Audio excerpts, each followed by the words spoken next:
Good morning and welcome to Side Street Arts, to our virtual artist talk this morning. Hopefully you were able to watch our first Friday talk as well. If not, you can go to our website, sidestreetarts.com, and watch that at a later time. But we're back for more Bridgett Spicer. She is one of our members, and she also is the featured artist this month. And you can see 30 years worth of sketchbook work and some of her tools and some of her secrets in our window this month. I've noticed a lot of people walking by, leaning in closely, reading the pages. And so we're turning the pages every day, and you can gradually be watching some of her comics. But today, Bridgett is going to share with us, sort of, now that you have a sketchbook, what are you going to do with it? And I know a lot of you have bought some of Bridgett's little tiny mini sketchbooks in the gallery over the past few weeks. Or if you have another sketchbook with you, if you have any kind of paper, grab a piece of paper today, and you can even participate with Bridgett and practice some of the things she's going to show us. And also, you want to start a shopping list too, because she's going to give us some great ideas for the types of paper she uses, types of materials she uses. So what do you do with a sketchbook? Bridgett, take it away. What do you do with a sketchbook? Well, you draw in it. So just as a, well, welcome to my part workshop, part talkie talk on the art of carrying a sketchbook. And I've been a sketchbooker since my early college, high school days. And so I want to share then the things that I've learned along the way, and what things that I have found that really have made a difference in how I keep a sketchbook.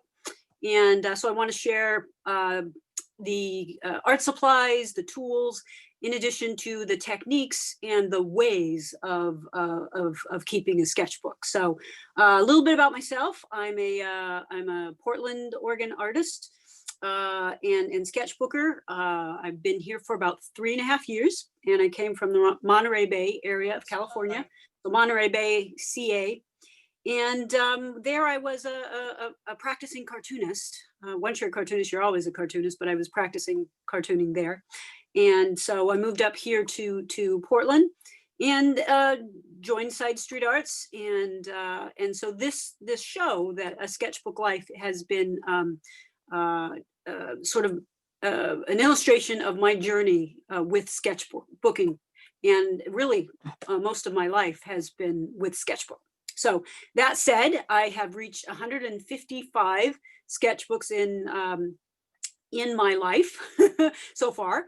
And how did I get here? My goodness, it's been quite a journey. And let me define what I call my definition of a sketchbook for me, because every artist has some sort of device that they do sketches in, whether it's a collection of pieces of paper or a bound sketchbook, or a journal, a lined journal. So for me, what I've put together as my definition of a sketchbook is something that you carry every day, and it's dated, and I keep them in order. Now that's my definition, so that's how I classify my sketchbooks.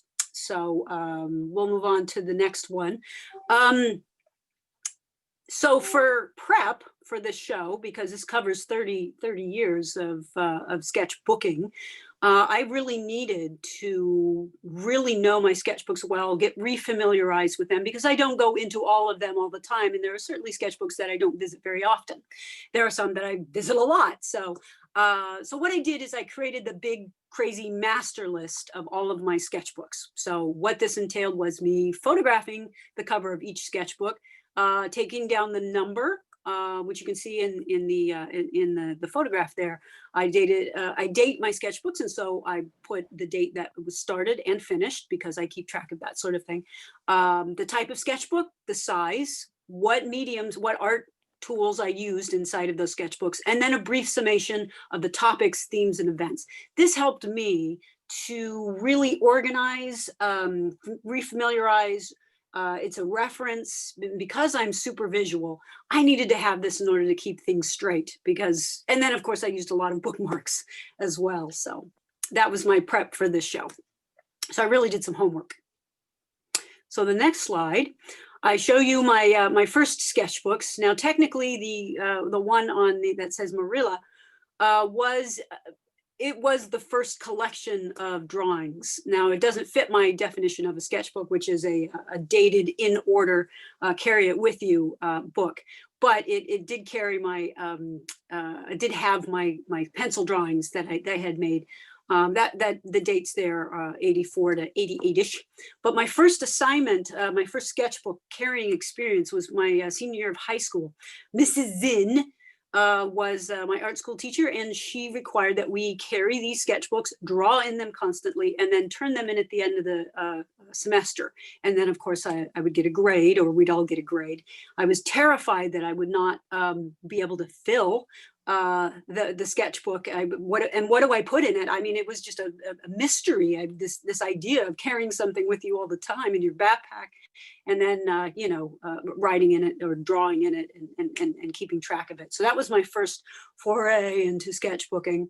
It was then continued the next after graduation with my college professors. I had one particular professor who required the same thing, and this was like the hammering in the nail, the habit of carrying a sketchbook. And so you can see this is a melange of some of the sketchbooks over the years. You can see I go blue on these because that's my favorite color. And I tend to, like any artist, you art about what it is you're thinking about, or what your approach is. So and really, the next slide will show you my approach to sketchbooking. Oh, excuse me. I'll basically when so when you're carrying a sketchbook, you kind of have to find your sweet spot. So over the years, I started with you can see this sort of bound sketchbook. It was maybe Canson. It was kind of just a generic sort of hardbound, hardcover sketchbook. And there was a variety of sizes. And of course, in my investigation, I went with very large and then very small. And then you can kind of see my sweet spot size is actually more like a 5x8 or a 6x9. It's this sort of three bears sort of thing. This one's too big, this one's too small, and this one's just right. So, and the next slide. And then, by the way, the 11x14 there's is a little delay. I'm sorry, so I'm clicking them, but there's a little delay in this. That's good. That's good. The 11x14 is just too cumbersome, and the small ones are just a little bit too small. So. So my approach to sketchbooks is it's my all and everything. It all goes in, whether it's a journal situation, whether I draw in it, I put lists, my observations of the world around me. My reminders go in there to visit either maybe a website that I want to go back to, or there's an artist I want to see more of. I'll scribble that down. I love quotes, so I'll write down quotes in my sketchbook. My sketchbooks are places for art therapy, as many artists will attest to, that it's a place for your emotions to go. I doodle. I work out my creative processes in my sketchbook. I do brain dumps, things that just need to get out, and on the paper, I record times and events, my travels, it becomes a travelogue, my feelings, expression of ideas. It helps me organize my thoughts. Free writing goes in there, mood boards, and especially recently I've been doing a lot of kind of like calendarizing my days and learning French, which is the n'est-ce pas part in there. It helps me to write down phrases and vocabulary and things like that. So one of the rules of Sketchbook Club is basically that you want to take your sketchbook everywhere you go. Now that's kind of you might be in where I was in high school and say, it's not possible. How could anybody take their sketchbook everywhere that they go? But it's absolutely necessary, because you don't want to miss an opportunity to write down that clever thing that someone said, that or a passing conversation, or draw that picture of that dog, in the park. Or as you can see, I've got my watercolors there with my trusty stuffy Harold. That's the Jardin de Luxembourg in France. I also take my sketchbook to family events where we trade sketchbooks and then draw with my fellow family artists. And then the last one there is me taking notes at a cartoon art museum in Belgium. So these are all places where you should definitely be carrying your sketchbook. Second rule of sketchbooking is that you need to, in my opinion, date and number your sketchbooks. This makes them very journal-like, and especially in these days of COVID and pandemicness, when the days just sort of slide in together. These act as little time capsules. And so one thing I found out while on my journey of sketchbooking is I did not, in the beginning, actually date any of my sketchbooks. So that I gave them volume numbers, which clearly didn't work.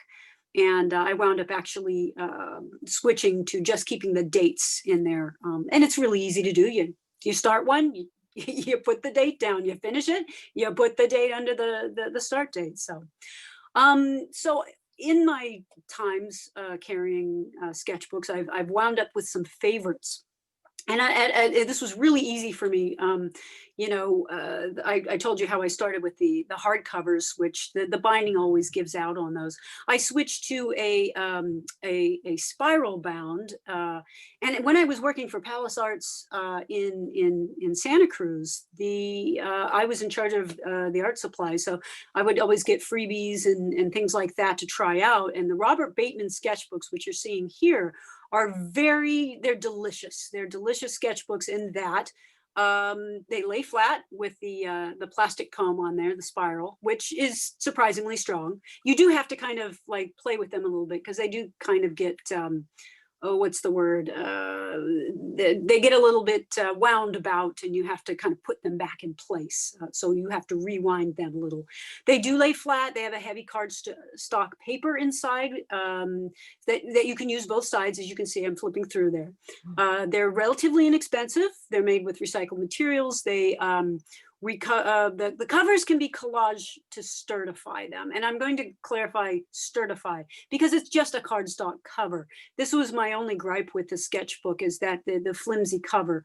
And I wound up kind of combating that with a little bit of creativity by actually using Mod Podge and collage to actually give it a more sturdy cover, so that when it's in your backpack or bag, it won't, tear off. And then on the back, they have the heavy cardboard. And then I like sticking things in there. And if you stick a piece of paper in the middle of a sketchbook, it'll inevitably fall out. So I kind of cut a postcard in half and pasted it down on 3 sides, and you get kind of a pocket. So these ones come in all the sizes. So some really, the big size there, which is like an 11 by 14, I think. Or actually, yeah, 9 by 12. And then it's a good sketchbook. I have 29 of them, so obviously I like them a lot. So on to the next one in my sort of cachet of favored sketchbooks is the Moleskine. And Moleskine's been around for a while. Also, I discovered this at Palace Arts. It was relaunched in, I think it was 97. And the nice thing about Moleskines is, one, they're lightweight, great for travel. They lay flat, and you can also, because it's a sewn page, there's no spiral in between, you can actually work both sides of the page and have one large drawing that goes across the fold in the middle. Lays flat, and it has a built-in bookmarker, which is nice, just a little string. And it's hardcover.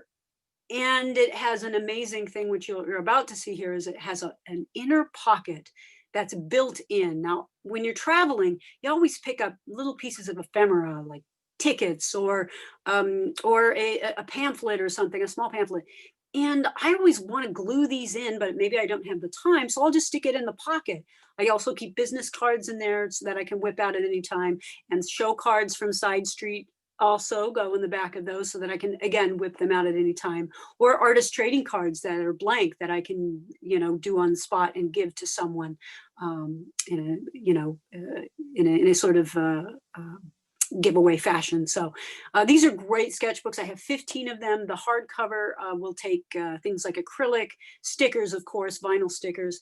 The inside paper, now where the Robert Bateman's are a sort of multi medium sort of acceptance, these ones too will take. But the only thing I found is that the Copic markers on the moleskins will definitely go through.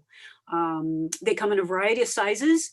It takes pen and ink very well, and then it also takes pencil if you're into that, watercolor, but you know, not overworked watercolor for sure.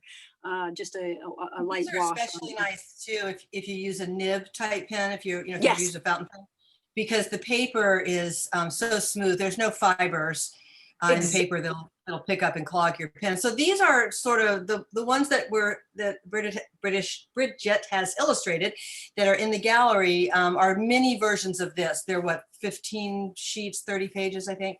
But they have the little pocket in the back, and they're the Moleskine brand that we have in the gallery. They don't have the little bookmarker or the rubber band because they're small, but they're the size of, if you're familiar with like field notes books, the little craft cover books, but they do have the nice pocket in the back and the same quality, that same beautiful moleskin paper, and those are in the gallery. And that's why I chose Bridgett illustrations on the front.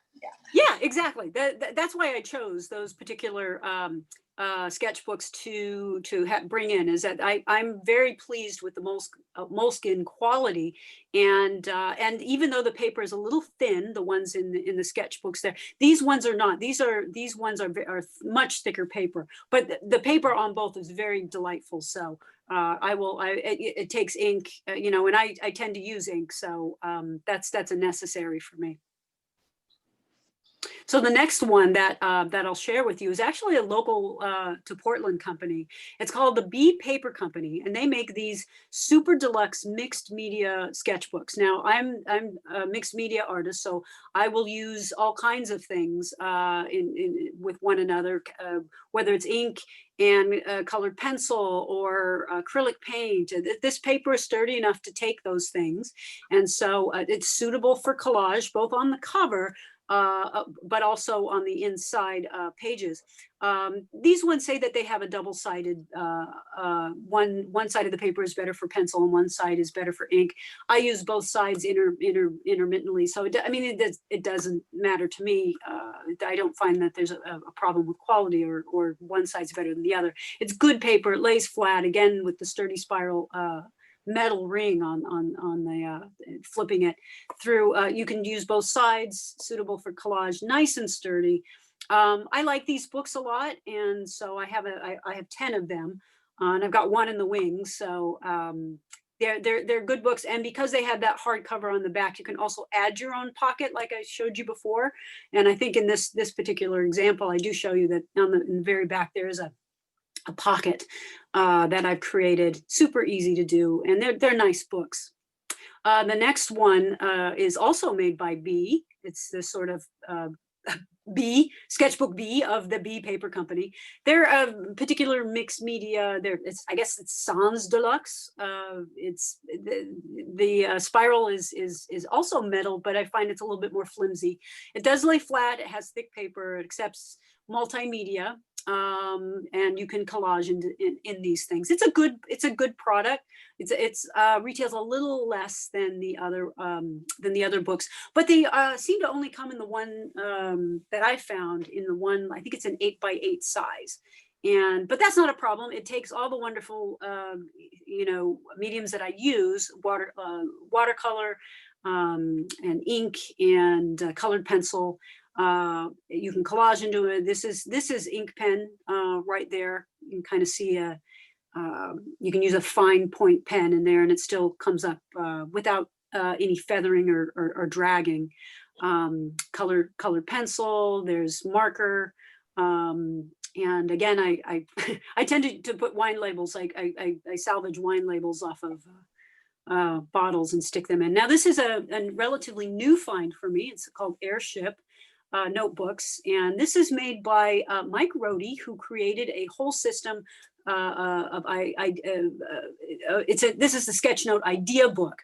which goes along with his sketchnoting, which is it's like graphic visualization and drawing, which I'll go into a little bit later. But if you want a luscious paper, this is the stuff. It lays flat. It's a bright white paper as opposed to an off-white or whatnot.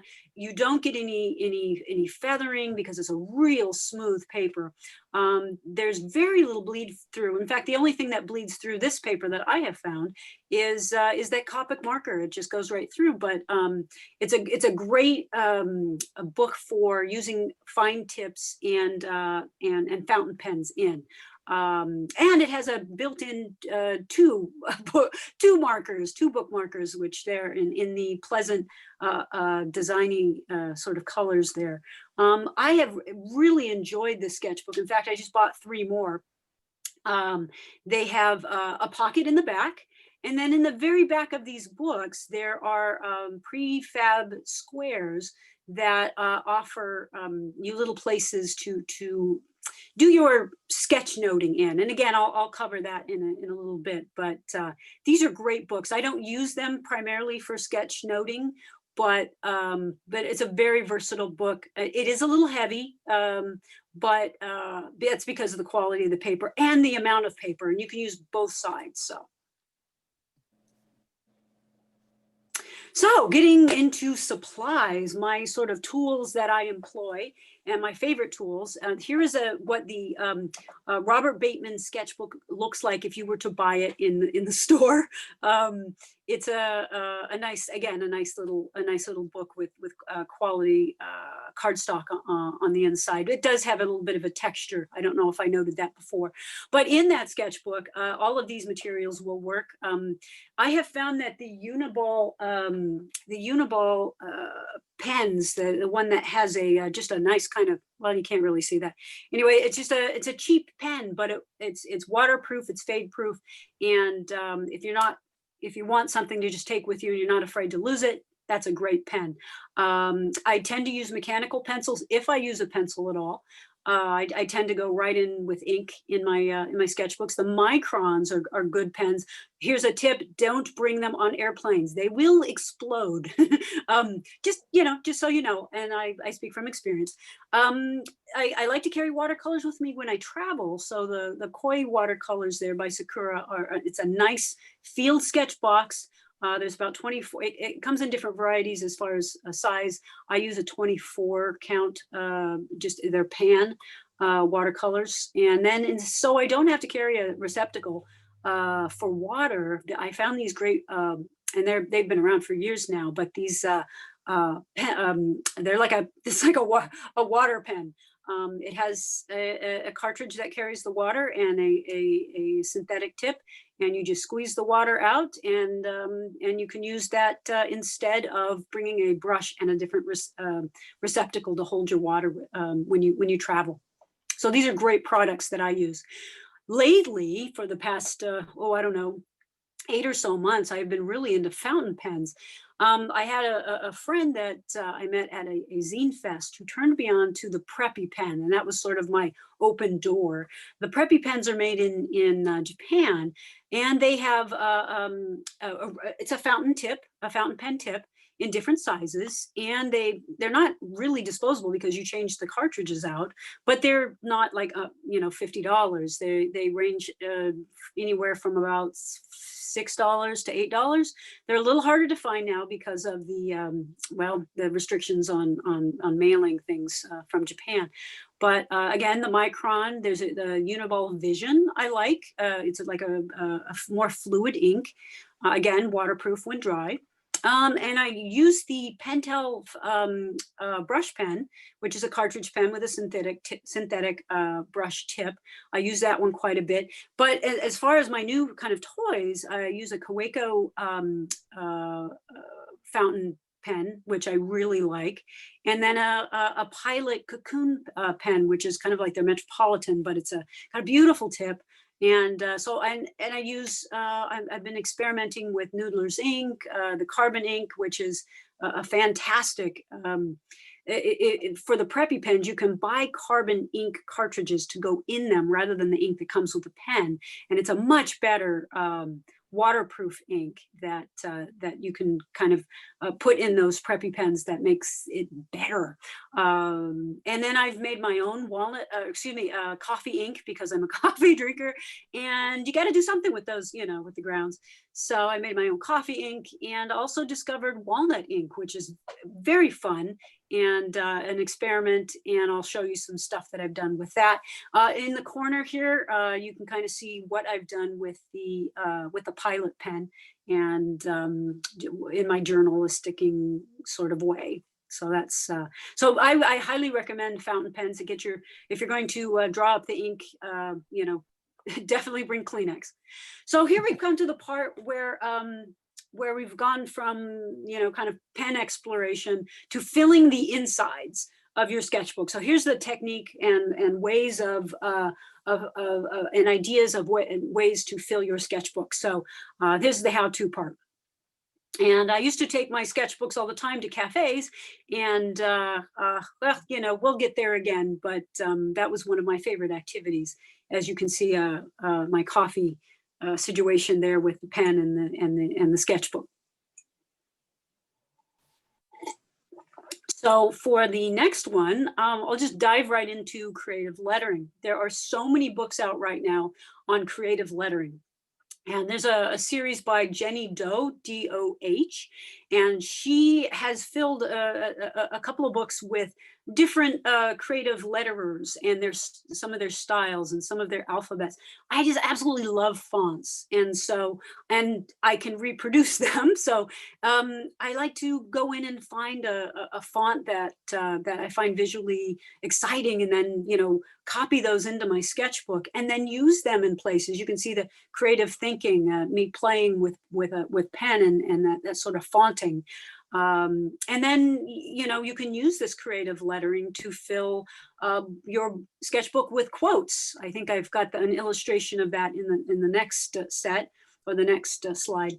Basically, grab a quote that you like and then a font that you enjoy, and reproduce those quotes in that interesting font.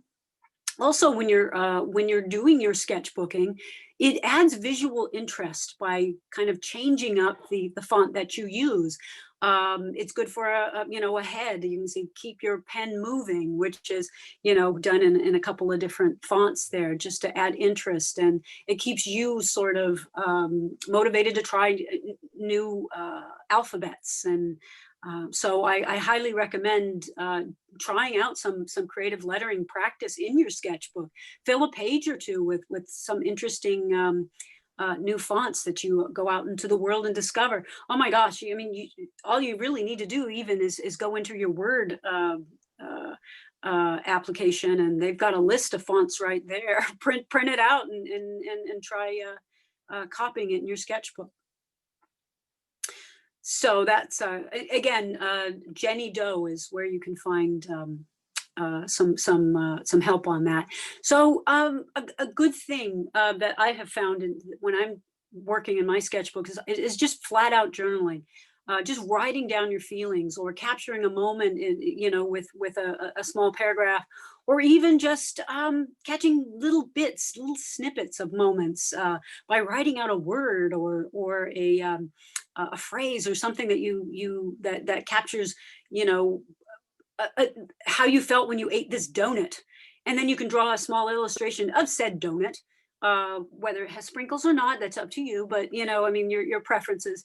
But if you have a tendency to draw comics, graphic novel a day, or an instant, or illustrate something. There's many different ways to capture time and explain your day, especially in these pandemic times, where I find that I just want to know what I did that day.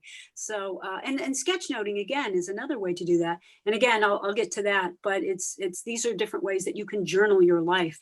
Here are some examples, and you can see that I have sort of a visual way of capturing my day. Instead of just saying I went to the post office, I'll draw a letter, a little illustration of the letter, and with an arrow.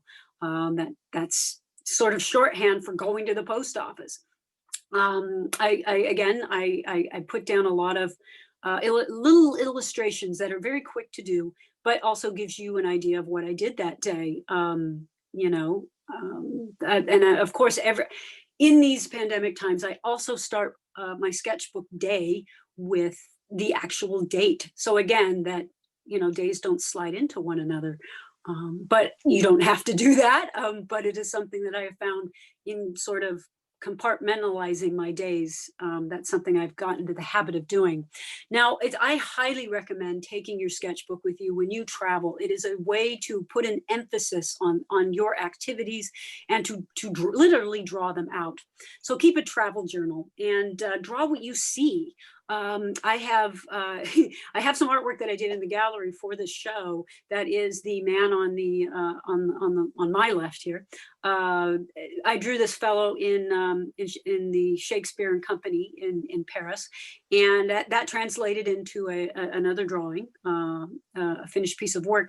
But I liked the way he had this professorial sort of ness about him, and so I wanted to capture that. So in my sort of stealth-like way, I sort of just turned around, did a little sketch, turned around the other way, turned around, did a little sketch, and those are sorts of things that you can do while you're traveling or sitting in a cafe. And in my case, on the drawing on the right-hand side, I was the passenger in our driving from Quebec City to Montreal, and this is very much like sketch noting.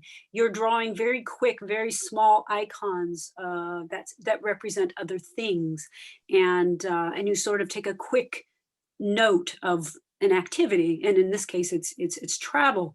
And I recorded snippets and moments of this traveling in a car so that I wouldn't lose that moment. And that's what keeping a sketchbook in a travel log is you're recording moments. And also, I talked about sort of collecting ephemera.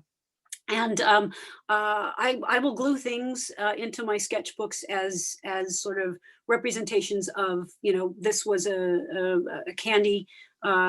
This was on some candy that I got in Aix-en-Provence, and I saved that rather than throwing it out so that I could remember it. Here's noting my cafe experience. I drew a very quick sketch of my coffee, and in Paris, captured a cafe scene. And in Belgium, I also drew some of the things. I visited a comic book shop called Fanfula. And so draw things around you, make note of smells, make note of feelings that you get when you're in a place. Where does it remind you? Take color swatches, because every city has a sort of a color swatch. Like Portland has greens and pinks and grays and greens and browns. That's kind of like the color swatch of Portland. Other places have their own color swatches, and note that. Now here's where I introduce you to sketch noting.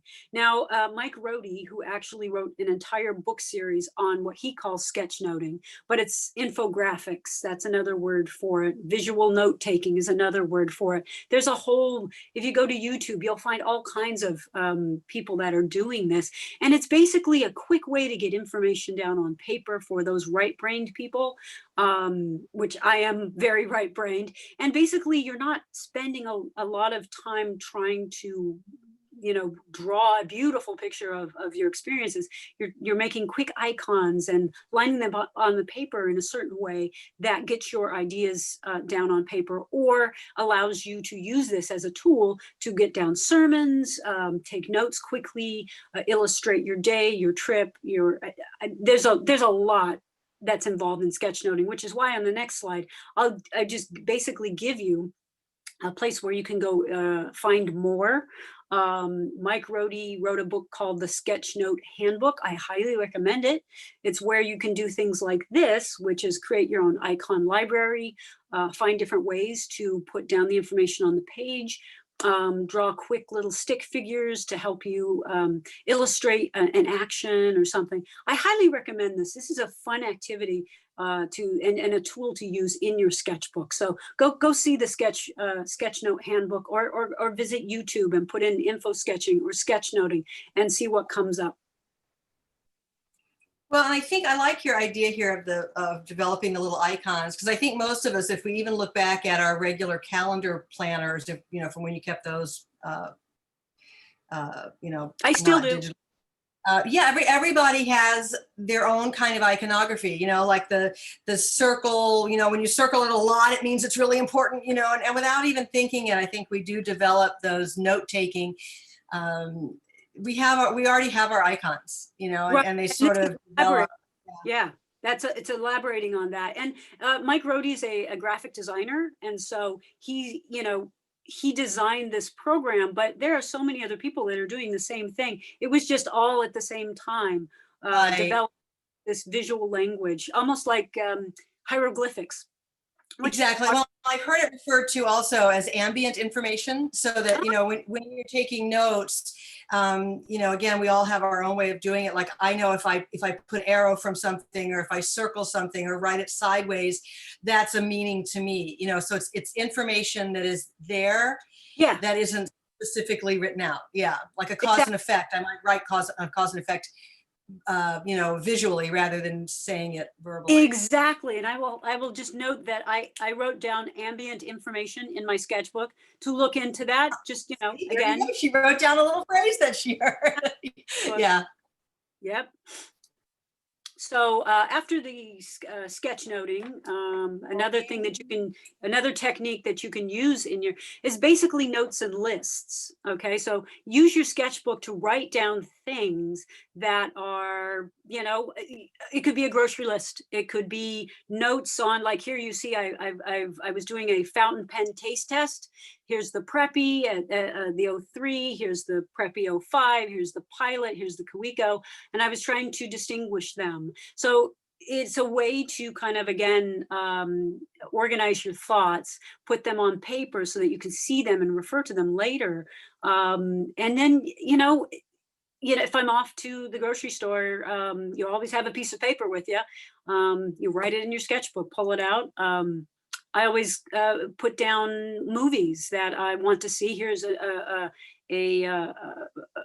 example of that, where I wrote down, I want to see Surviving Picasso, or movies about other artists like Beautiful Losers, Beauty is Embarrassing, all of these things that is a reminder to me. So it's your sketchbook can be used to take notes and to make lists. I highly recommend using it for all of these things. So I think the next slide is doodles. So there was a study that basically said that doodling actually makes you more creative, because it gives your brain the permission to play, to just, make a mark on the paper without it needing to be anything. And it actually is shown to help you focus. So I'm really all about that. And I did these in my sketchbook when I discovered a doodle artist named John Bergerman. He's a British fellow living in New York now, and he just sticks his pen down and then lets it go. And I have found this very liberating. And I find that it really does help you create something without your brain being engaged in creating, if that makes sense, or the expectation of what it should look like. And so I highly recommend keeping your sketchbook out to make doodles, and just have it with you when you're on the phone. And in fact, it's a great way of engaging your mind. You'll find that sometimes you're talking about something and you wind up drawing about it, and you don't even know that you're drawing about it. It is a wonderful activity. I always keep my sketchbook open when I'm watching television, because inevitably something, in conversation will come up, or, oh, I want to write that down. But also, it's just a way to keep your mind engaged. Sometimes you fall into television, and television is television. So keep your pen moving. So doodle. And here are some examples of that where I just was moving my pen around and I was enjoying the process. And sometimes things come out of it. I drew a coffee cup, but you know, again, just keep your pen moving. I like this wild snail you got going on up in the upper left. Just having fun. Yeah, Just having doodles fun. are the best, and they do help you concentrate. They do, Or absolutely. many people concentrate. I feel sorry for all those people that got caught doodling in math class. I really do. They were actually helping themselves. So like many people, sketchbooks are art therapy. It's a way to just get stuff out of your head that you're feeling as a form of expression to help you deal with it. I specifically remember watching Notre Dame burning and just being so overwhelmed and sad. And I had to record that moment. I was actually watching the news. I'm drawing that from the news. And just feeling that overwhelming sadness. But I'm so glad I captured that, that I was able to somehow deal with it on paper. And of course, on the page previous to that, it was World Art Day. And here we are losing all of these precious artworks inside of the cathedral. So having been to Notre Dame, I was crying. It was just a horrible thing. And I have to say that when your sketchbook is available to you, there was a very personal and very sad time in my life when my father was dying of cancer. And I was visiting him out in Ohio, and I drew a picture of my father who, I look at that and it takes me right back to that moment. I drew a picture of him in that state. And it reminds me of how precious life is. And having done that, it makes me cry, but I'm so glad I drew it. It's a precious drawing to me because it makes me both sad and happy. And it makes me remember that time. Not that I dwell on it, but it was a moment in time that needed to have that drawing. So anyway, again, art therapy, it's helpful. Get it out, get it on paper, and that's life. So observation and scientific illustration. Use your sketchbooks to observe not only nature, but buildings, the city that you live. Right now, I'm observing and drawing flowers of my dear friends and family. I've asked them what their favorite flower is, and I'm drawing it as not only a gift, but to them, but a gift to me. And so these drawings have been fascinating to me. And I realize that capturing that kind of color, nature's color, is very challenging. But again, observing the world around us and putting that your interpretation of that into a sketchbook, whether you just simply draw the flower or you get more scientific with it and giving it its official plant name and genus or whatever it is, that's certainly something that I think it's a true investigation. If you really want to see what something looks like, draw it. You'll be surprised at what you missed just by looking at it. By drawing it, you pick up all the nuances. And collage, because I'm a paper fiend, I'm a pen freak and a paper fiend. I keep paper, and sometimes I cut it up and I rearrange it on in my sketchbook. I highly recommend it. There's a Tombow multi-mono liquid glue pen that I'll be happy to afterwards show you what that physically looks like. But it's a great pen to use in your sketchbook. It's acid free. I did the covers of the Robert Bateman sketchbooks. You kind of see I've done that with both Mod Podge or matte medium or something, Liquitex matte medium. But paper is all around us. Use it. It's another tool, and I just have fun with it. You can see here that I put light colors together, and not only just collage, but again, ephemera, pieces of paper you find on the ground, stickers. Cut these things out, put them in your sketchbook. Coffee labels. And here's more examples. Here's a recent sketchbook I did. Townsend's is a local Portland company. They make gin. I stole the label off of that. And Monograph Bookworks is a great art bookstore, and I use these things and glue them into my sketchbooks. So you can too. It's a great tool again to make art.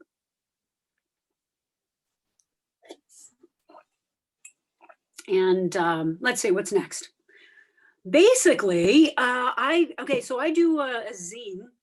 I do it every other month, and it's called Artorama. And many of the things I had just shared with you are available in this 2-part zine. Each issue is 12 pages, and so both of these are available at the gallery at Side Street Arts. They are also available on my website, bridgettspicer.com. And you can also subscribe to it, so you never miss an issue. It's every other month. I send it to your mailbox, and so there's where you can find it right there on the page. That's there. That's a physical mailbox, right? This is a physical product. Yes, absolutely. These are not virtual. These are actual paper zines, and I will send them right to your front door. And this is, let me also say that there are so many other techniques that I've been sharing on my Instagram. At Bridgetune is my Instagram handle there. And I also share them to Facebook. There are so many different things that you can put in your sketchbook. You can make color swatches. I'm a color freak too. I love working in color, and I like seeing little boxes filled with color. And so you can see what I've done with that in my Instagram account. I've shared that. There are just so many other techniques that it's infinite what you can put in your sketchbook. But I want to thank you all for coming and for taking part in this sort of workshop talkie talk. And it's certainly not over, because now we have some discussion time. So let's get right to that, because if there's any questions, I want to answer them. Well, I did want to say, yeah, Bridget's Instagram is really nice. She's been posting these great little videos. I think you just did the one of the color, how to do your little color swatches. It's color swatches. You have little squares, but they're color swatches because they're square. Yeah. You have the little swatches on there that you fill in with your different colors. And that, I think I've told people this when they've come in the gallery, that the original plan, that we plan a year ahead, and that this show is supposed to be filled with a month of fun activities in the gallery, and you're going to come in and do things together, a lot of hands-on stuff. But of course, we had to turn that around. But that those things are in there. They are waiting to happen again, and we are committed to doing those kinds of things, to making it fun for people to bring in their sketchbooks and do it as a social activity. So we'll be doing those things again. Stay in touch with us. And I will absolutely run a workshop. I will absolutely do that. So that's in the future times. Okay, I'm going to stop my screen sharing here so that we can maybe see, or we can leave it up here with your pretty little picture. So any questions? We've got some, if you want to unmute, if you have a question, or you can also type it into the chat if you have any questions for Bridget about different materials. And when we put this online, I was taking notes of the references that you had for us, like the Mike Rohde and the Ginny Doe. So I will put those links to those things in the comments when we archive this on YouTube. Yeah, and so if you want to actually take this screen off, I'd like to show some of the okay. That I will do. I'd like to share the Tombow glue, and in addition to the little template I cut out for squatches. And so let me go ahead and show you all that. So when I started this project, I actually took one of the moleskins that I purchased and did the front up. Basically, it says Side Street Sketchbook Project, and I planned this entire show in here. Oops, that's one of the few blank pages. I did all of my sketch noting in here to plan the show. So I actually used this little sketchbook in order to plan things. And that's one really good use for these little sketchbooks. They all have, again, that little pocket in the back.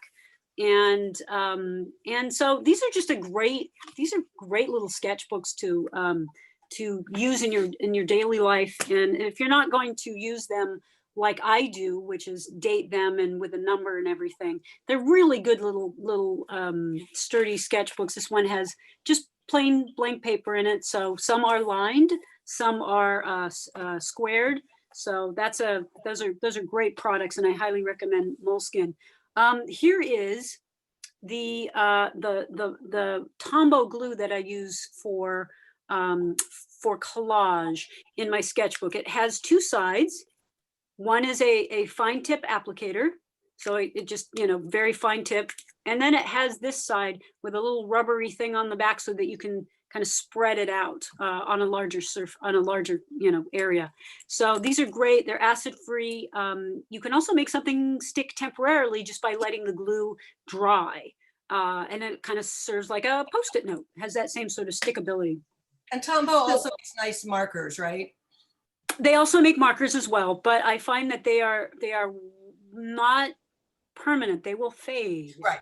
So be careful of those. Mm-hmm. So Bridgett, how yes. do you spell that? How do you spell the Tombow? Tombow. And this is called the multi-mono liquid glue pen. It's the one we have at the gallery too. Any more questions about the glue? Okay. Good to know to carry the glue. And also, I like those little the water pencils too, the water brushes that are contained. Yes. Or carrying with you for watercolor. Do you? And I guess your answer is going to vary. But when let's say you're out, you're traveling or something, and you're doing these real quick little sketches, do you then go home and work on them later? Fill in more that you couldn't get at the time, or will you sort of stop everything and sketch, or does it vary? Sometimes I will add. I travel with two other people, and I don't like to hold them up. So sometimes I will add the color later if I'm in a rush. But my problem with that is that you lose the actual trueness of it. So I really do like to either augment with a photo if I need to. So I'll sketch what it is that I feel is important. And then, maybe if I find it necessary, I'll take a photo to reference later. But,